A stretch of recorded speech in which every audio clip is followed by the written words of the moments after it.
All right, welcome back to the Daily Facts. And this is part 6. And this is the last part of the review of the special counsel's um, report.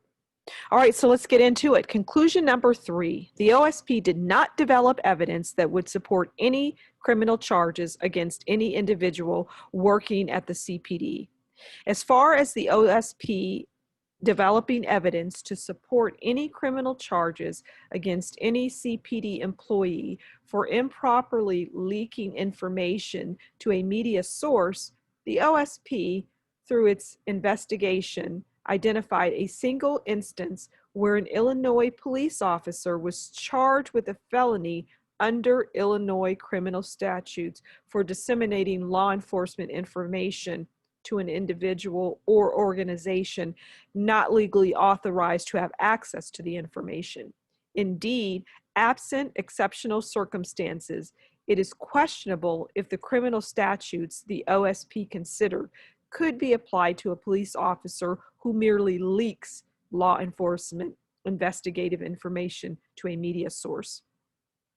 The OSP again notes that under the law, a person can only be convicted of a crime if the prosecution proves all the elements of the charged offense beyond a reasonable doubt, including, where applicable, proof of any criminal intent.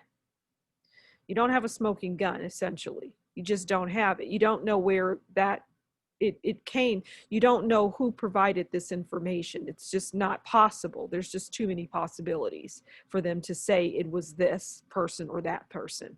And it was anonymous, so there you go. Further, under applicable ethical standards, the OSP, as a prosecutor, must act in good faith and should never pursue a prosecution for criminal charges that the prosecutor cannot reasonably expect to prove beyond a reasonable doubt by legally sufficient evidence at trial. Thus, under these standards, the OSP cannot seek criminal charges against any CPD employee without developing substantial evidence of a crime. Based on these legal and ethical standards, the OSP did not develop evidence to support any criminal charges regarding alleged leaks to the media by CPD personnel. Ultimately, they're not going to pursue this, stick their neck out, use the manpower, the man hours, the money on something that could just lead them down a rabbit hole. It's just not worth the time and energy. So, conclusion in all of this, the OSP worked diligently to complete its investigation pursuant to Judge Tooman's second directive in as short an amount of time as possible. However, as often happens with investigations, there were delays in the production of documents that did slow down the ability of the OSP to conduct witness interviews. Eventually, the OSP was able to obtain all relevant documents and was able to successfully interview all relevant witnesses in connection with Judge Tooman's second directive. In addition, it should be noted that because of the COVID-19 pandemic, there were logistical issues in scheduling some witness interviews through no fault of anyone. These events did delay the OSP's ability to complete the investigative work that was required as part of the second directive. You just wonder how many people denied being interviewed at all or just made it difficult because of the COVID-19. Well, I don't want to leave my house. I don't have the equipment that would allow me to do a Skype call.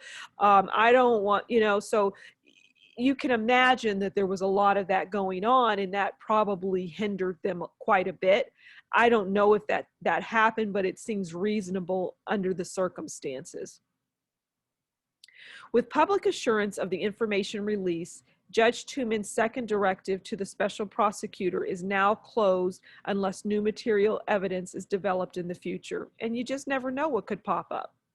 Mr. Webb wants to thank Patrick Blanchard, Independent Inspector General for Cook County, and his team for serving as an investigative resource to help the OSP carry out Judge Tooman's second directive. Mr. Webb also commends Winston and Strawn LLP for allowing the OSP to conduct its thorough investigation on a pro bono basis. So there was no money involved here, as a service to the public for no compensation. Mr. Webb also thanks the lawyers at Winston who dedicated significant time and an enormous effort to this investigation. Michael Klaus, Matthew Durkin, Dewana McCrae, Sam Mendenhall, Shannon Murphy, and Sean Weber.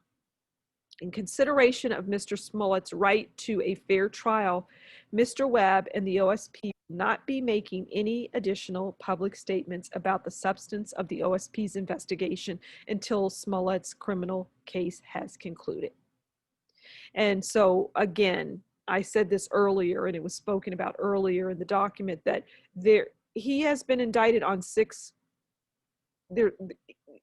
counts. So I'm going to go over that as well, so we all know specifically what he's being charged with. And you may think you know, but the indictment is going to, it won't leave any room for imagination or wonder. It will tell you what he's being indicted for, what these 6 counts are. And I do believe part of it is lying to the police. But we'll find out specifically when we delve into that. So on part 5 and this part 6, the things that I pulled out of this really were the conclusions. One, that the OSP did not conclude that the majority of CPD media communications during CPD's Smollett investigation were authorized communications in accordance with CPD's written policies. So they did conclude that the majority of the CPD media communications during the investigation were authorized, and they did follow the CPD's written policies. The OSP did conclude that there were media reports that contained unauthorized leaks of police investigative information by CPD personnel that were in violation of CPD's written policies. However, for reasons set forth below, which we all know, the OSP was unable to identify the anonymous alleged CPD source of such leaks. Plus, they can't pull that media person aside and say, hey, you need to tell us who your source is, because they're protected. Under the Illinois law, they're protected. Media is protected. They don't have to give their source. So although they knew that there were leaks based on the media reports, there wasn't anything that they could do. And lastly, the OSP did not develop evidence that would support any criminal charges against any individual working at the CPD. And we know that the same went for with Kim Fox in her office. As you recall, the SAO, the Cook County State's Attorney's Office, they didn't find any criminal activity. They found unethical behavior, like lying, but they didn't find any criminal behavior. So that sums it up for the special prosecutor's report of the Jussie Smollett, the handling of the Jussie Smollett case through Kim Fox and the CCSAO. It's fascinating to me. It's very interesting. So I hope you enjoyed. Thank you for stopping by the Daily Facts, and I'll see you again soon. Please also feel free to like, share, subscribe, and leave a comment. Get the conversation going with fellow subscribers and viewers and whatnot. Thanks so much. Take good care. Bye.